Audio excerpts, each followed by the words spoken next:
In the previous lesson, we covered the economics of stolen credentials and how breached data circulates in underground marketplaces. Now we're going to go a little bit deeper into the human behavior that makes all of this stolen data so valuable: password reuse. Research consistently shows that 60 to 65% of people reuse passwords across multiple accounts. Not even similar passwords, but the exact same password. Another 20% use variations of the same password, which are trivially easy for attackers to guess, for their tools to guess. This means roughly 80% of users are vulnerable to credential stuffing attacks because they reuse passwords or use predictable variations. The average person has over 100 online accounts.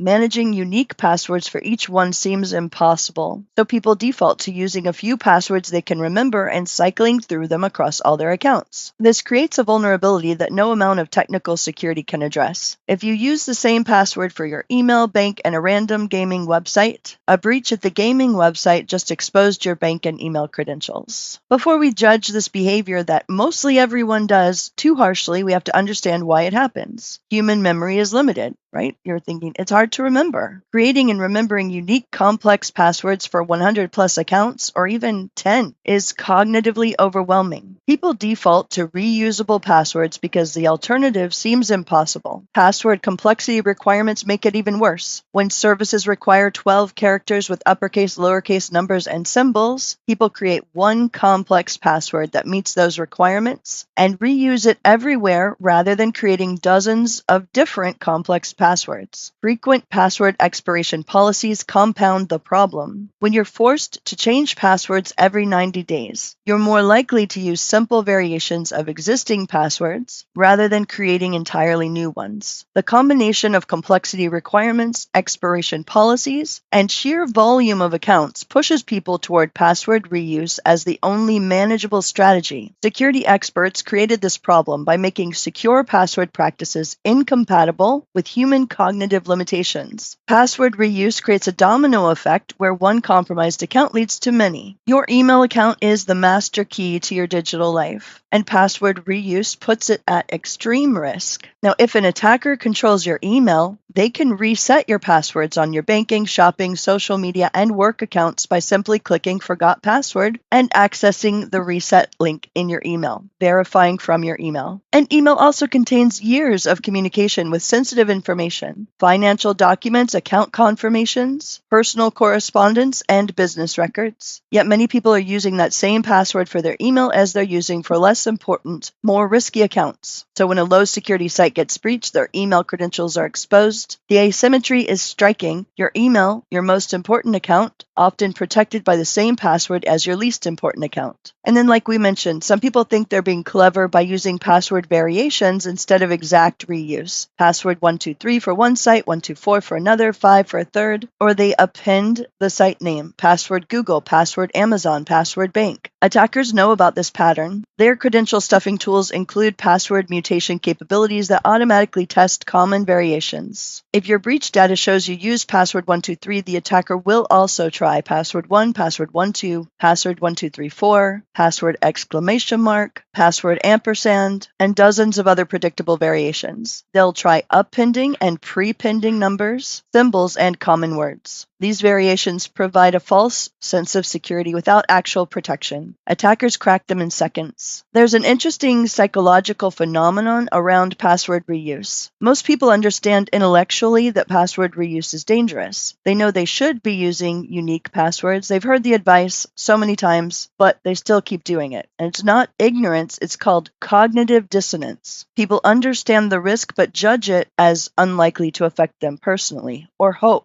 They might say, probably not to the services I use for breaches. And even if they do, attackers probably won't target me specifically. Why would they? This optimism bias leads to risky behavior people know is risky, but they don't want to believe any harm will actually come to them. Attackers aren't targeting you specifically. They're targeting everyone. You don't need to be specifically targeted to be compromised. You just have to be in the database, and your credentials just need to work. It's not one person trying to go through a billion credentials. There are automated systems processing these things. Employees often reuse personal passwords for work accounts. If their personal email gets compromised due to a breach at an unrelated service, and they use the same password for their work VPN or corporate email, the attacker now has access to corporate networks. This is called a weak password attack vector, and it's responsible for numerous corporate breaches. The company had strong perimeter security, proper network segmentation, and good monitoring. But none of that mattered because an employee used their compromised personal password for their work account. Organizations spend millions on security infrastructure while remaining vulnerable to a $50 purchase of breach data and an automated credential stuffing tool. There's a relevant quote from Bruce Schneier, one of the most respected voices in cybersecurity. In his book Data and Goliath, he wrote, "The computer security field has a fundamental problem. The bad guys are allowed to attack us with impunity. They have all the time in the world to make one successful attack. We have to defend against every single attack all the time. That's an impossible task." Schneier's observation applies perfectly to password reuse. Defenders need perfect password hygiene across every account forever. Attackers just need one reused password on one breached service. You could have unique passwords on 99 accounts, but if you reused a password on the 100th account and that service gets breached, attackers will test that password against all your other accounts. That 1% failure can give the attackers everything. This fundamental asymmetry explains why password reuse remains such an effective attack vector despite decades of awareness campaigns and security advice. And there's a compounding effect. Password reuse becomes more dangerous over time, not less. Every year you reuse passwords, the more services you use will eventually suffer breaches. Your credentials enter more breach databases. They get combined into larger compilation databases that get tested in more credential stuffing campaigns. And so password reuse really exists because of an inherent tension between security and usability. For decades, security professionals preached security while ignoring usability, telling people to use unique passwords without providing tools to make that practical. They mandated complexity without considering whether people could actually follow the advice. The predictable result was that people did what they could realistically do, creating a few passwords they could remember and reuse them everywhere. Password managers solved the password reuse problem by storing unique, complex passwords for every account in an encrypted database. You remember one strong master password that unlocks the password manager. The password manager generates and stores unique passwords for everything else, providing security and